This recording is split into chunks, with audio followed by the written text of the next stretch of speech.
ఖమ్మం జిల్లా సత్తుపల్లి మండలం రేజర్ల గ్రామంలో తన ఇంటి వద్ద అక్రమంగా సీసీ రోడ్ నిర్మాణం చేస్తున్నారని మనస్తాపంతో కనకమ్మరెడ్డి శ్రీనివాసరెడ్డి పురుగుల మందు తాగి ఆత్మహత్యాయత్నం చేశాడు.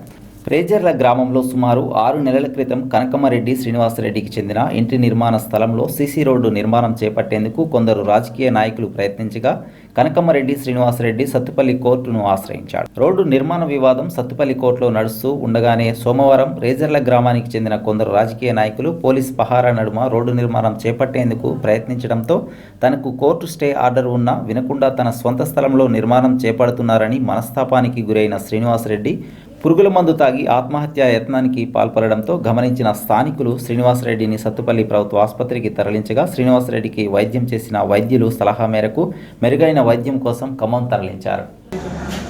కనమతిరెడ్డి శ్రీనివాస్ రెడ్డి గారండి, మా నాన్నగారు అవుతారు. అయితే గతంలో వీళ్ళకి మా ఇంటి ముందు నుంచి మామూలుగా నడవడానికి అందరికీ రోడ్డు బాగుంటుంది అంటే నడవడానికి గతంలో మా నాన్నగారు రోడ్డు ఇచ్చారు.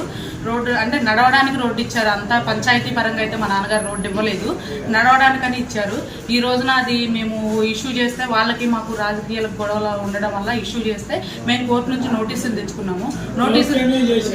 నోటీసులు తెచ్చుకున్న తర్వాత ఏం చేశారు, ఇవాళ పోలీసు వారిని పంపించి మా మీద భీమిరెడ్డి సుబ్బారెడ్డి గారు, son of mother Mohan Reddy ఆయన గారు ప్లస్ ఎమ్మెల్యే గారు వీళ్ళందరూ కలిసి మా ఇంటి మీదకి పోలీసు వారిని పంపించి మమ్మల్ని ఇబ్బంది పెట్టి మమ్మల్ని అసభ్యకరంగా మాట్లాడి పోలీసు వారు ఎస్ఐ గారు నా దగ్గర వీడియో కూడా ఉంది, ఆ వీడియో కూడా మీకు కావాలంటే అప్లోడ్ చేస్తాను నేను.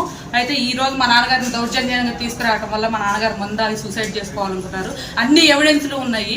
ఎవిడెన్స్లు ఉన్నా కూడా ఈ రోజు మందు తాగి ఆ మనిషి అలా పడి ఉన్నా కూడా ఇప్పుడు రోడ్డు పోస్తున్నారు, సీసీ రోడ్డు పోస్తున్నారు. అది గవర్నమెంట్, అది అందులో జడ్జి గారు ఆల్రెడీ ఇచ్చినా కూడా వాళ్ళు రోడ్డు పోసేస్తున్నారు. ఈ రోజు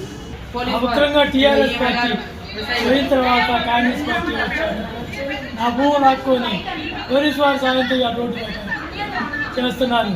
దయచేసి జడ్జి గారు నాకు వాంగ్మూలం ఇస్తాను, దయచేసి జడ్జి గారి దగ్గర తీసుకెళ్ళండి అంటే దయచేసి జడ్జి గారి దగ్గర తీసుకెళ్ళండి. మీకు 2 చేతులైతే నమస్కారం, నేను నమస్కారం చేస్తున్నాను. నేను నన్ను బతికిపోయిన నా కుటుంబానికి అండగా మన మదరమోహనుడి కొడుకు సుబ్బారెడ్డి, ఖలీలు, ప్రభాకరు, ఎస్ఐ గారు వీళ్ళంతా దౌర్జన్యం మీద పడి నాకు చేస్తున్నారన్న. నేను మందు తాగటం నా భూమి లాక్కుని రోడ్డు పోస్తున్నాను, కోర్టులో స్టే అయిందాక చేస్తున్నానన్న. నా జడ్జి గారు వాంగ్మూలం ఇస్తాను నా.